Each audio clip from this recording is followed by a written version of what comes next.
भारतीय वायुसेना की विंग कमांडर पर समाजवादी पार्टी के राष्ट्रीय प्रमुख महासचिव द्वारा दी गई अपमानजनक टिप्पणी को लेकर अब एक तरफ जहां विरोध दिखाई दे रहा है, तो वहीं इस बयान को लेकर श्री राष्ट्रीय राजपूत करणी सेना के जिलाध्यक्ष भी मैदान में आ गए हैं। करणी सेना के जिलाध्यक्ष शंकर सिंह भदौरिया ने ऐसे नेताओं को क्या चेतावनी दी है, आइए आपको भी दिखाते हैं। ये बयान निंदनीय है, दुर्भावनापूर्ण है और इस बयान का समर्थन कोई भी देश का व्यक्ति कर ही नहीं सकता।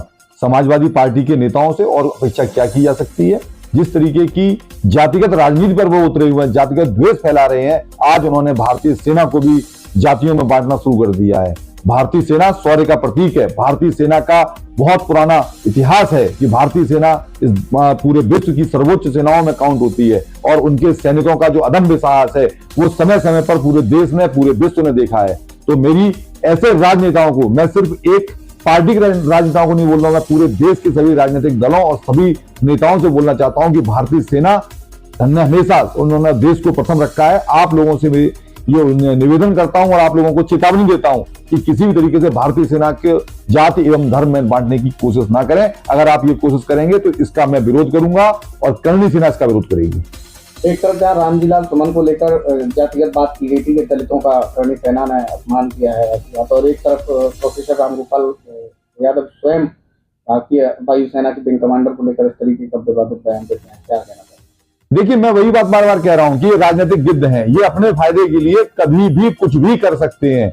मैं एज ए करणी सेना का जिलाध्यक्ष स्पष्ट करना चाहता हूं कि दलित हमारे भाई हैं, जो भी हमारे अन्य सनातन प्रेमी हैं वो सारे हमारे भाई हैं, जो भी देश को प्रेम करने वाले लोग हैं वो हमारे भाई हैं। करणी सेना सिर्फ उसकी विरोधी है जो देश विरोधी है, जो सनातन धर्म का विरोधी है। करणी सेना उसका विरोध करती है और मरते दम तक करती रहेगी। मैं अपने सभी भाइयों को कहना चाहता हूं, सभी देशवासियों को कहना चाहता हूं कि आप लोग इन राजनीतिक गिद्धों को पहचान लीजिए। करणी सेना ने उस समय भी जातिगत जो राजनीति हुई थी वो भी उसका विरोध किया था। आज अगर हमारी बहन व्योमिका सिंह के लिए अगर किसी ने जातिगत टिप्पणी की है तो पूरी करणी सेना बहन व्योमिका सिंह और भारतीय सेना के साथ खड़ी है। भारतीय सेना का हर सैनिक शौर्य और साहस का जीता जागता प्रतीक है। हम उनके समर्थन में हमेशा खड़े रहे। करणी सेना सदैव देश की सेना का, देश का सम्मान करती है और अपने सैनिकों का सम्मान करने में करणी सेना पीछे नहीं हटेगी। भारतीय जनता पार्टी FIR की मांग कर रही है, करणी सेना क्या मांग कर रही है?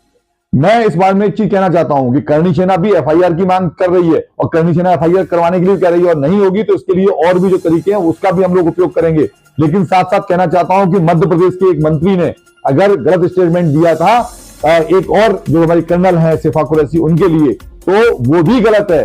तो भारतीय जनता पार्टी को उस मंत्री के खिलाफ भी कदम उठाने चाहिए, कड़े कदम उठाने चाहिए, क्योंकि ऐसे मंत्री, ऐसे नेता जो भारतीय सेना को जात धर्म में बांटते हैं, उनका समर्थन चाहे वो किसी भी राजनीतिक दल में हो, करणी सेना कभी नहीं करेगी और उसका हम हमेशा विरोध करते रहेंगे।